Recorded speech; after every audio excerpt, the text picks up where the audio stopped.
¿Cómo van los legisladores viendo, los del PRD, esta propuesta de reforma hacendaria? Tengo comunicación con el diputado Luis Espinosa Cházaro, él es del PRD, secretario de la Comisión de Energía de la Cámara Baja, y quien también esta comisión, y él es integrante de la Comisión de Hacienda revisando este tema. Diputado Cházaro, Espinosa Cházaro, me da mucho gusto saludarlo, bienvenido. Buenas tardes, Martín, para ti y para el auditorio. Gracias por tomar nuestra llamada fónica. ¿Cuáles son los elementos que desde su punto de vista el Partido de la Revolución Democrática consideran positivos de la propuesta y cuáles son los que tendrían que tener una revisión a profundidad, diputado Espinosa? Bueno, pues ya lo decíamos hace ratito que comentábamos algunos de estos temas. Para nosotros el hecho de que no se grave alimentos y medicinas que afectarían a los deciles más desprotegidos es ya de por sí una cuestión importante y destacable de la reforma, porque hoy nos encontramos en la discusión de otras cosas que hay que revisar de la propuesta y ahorita pasaremos a ellas, pero el PRD ya logró que no viniera el tema de IVA en alimentos y medicinas. Asimismo, el tema de consolidación fiscal. Durante muchos años en la izquierda el PRD ha planteado pues que la progresividad en el pago de impuestos debía aplicarse y ya ahora atacando la consolidación fiscal que solo beneficia a un grupo menor de empresarios muy grandes, pues se equilibra, se hace más equitativo el pago de los impuestos. ¿Qué es lo que hay que revisar? ¿Qué es en lo que no vamos a transitar?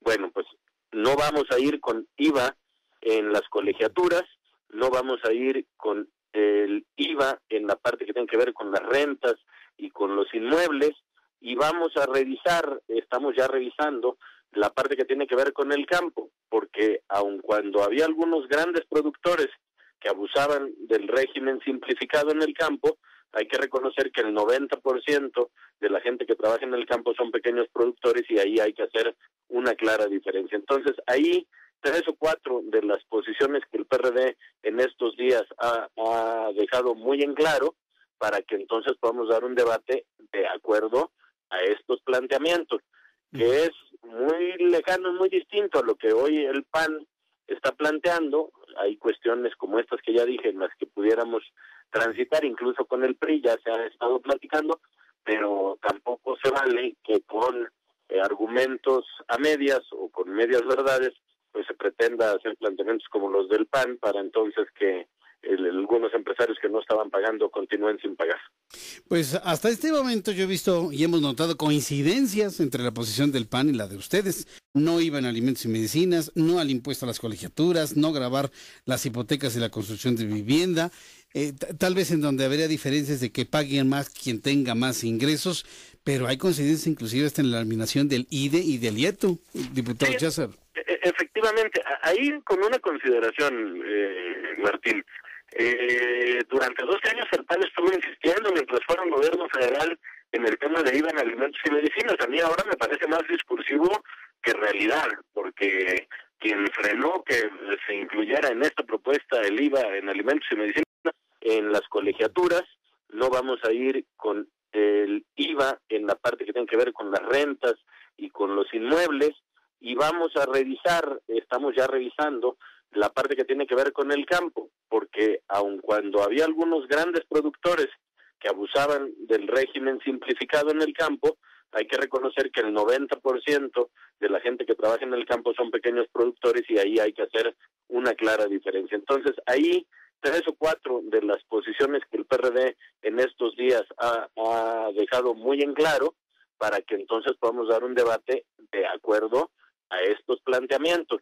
que es muy lejano, muy distinto a lo que hoy el PAN está planteando. Hay cuestiones como estas que ya dije en las que pudiéramos transitar, incluso con el PRI ya se ha estado platicando, pero tampoco se vale que con argumentos a medias o con medias verdades pues se pretenda hacer planteamientos como los del PAN para entonces que algunos empresarios que no estaban pagando continúen sin pagar. Pues hasta este momento yo he visto y hemos notado coincidencias entre la posición del PAN y la de ustedes. No iban alimentos y medicinas, no al impuesto a las colegiaturas, no gravar las hipotecas y la construcción de vivienda. Tal vez en donde habría diferencias de que paguen más quien tenga más ingresos, pero hay coincidencias inclusive hasta en la eliminación del IDE y del IETU, diputado Cházaro. Efectivamente, ahí con una consideración, Martín, durante durante 12 años el PAN estuvo insistiendo mientras fuera un gobierno federal en el tema de IVA en alimentos y medicinas. A mí ahora me parece más discursivo que realidad, porque quien frenó que se incluyera en esta propuesta el IVA en alimentos y medicinas fue el PRD. Claro que hay algunas coincidencias como estas de las colegiaturas, pero no son banderas panistas. Esas, desde que llegó la propuesta, el PRD ya había dicho que eso no iba a pasar. Habría que preguntar al PAN si también van a transitar en esta progresividad del pago de los impuestos, porque hay grandes empresarios que hoy no están pagando. Eso sí es afectar a la clase media, y nosotros no vamos ni a disimular ni a matizar el planteamiento que hemos hecho, que más pague quien más gane. Bien, bueno, que entonces, digamos que entonces hay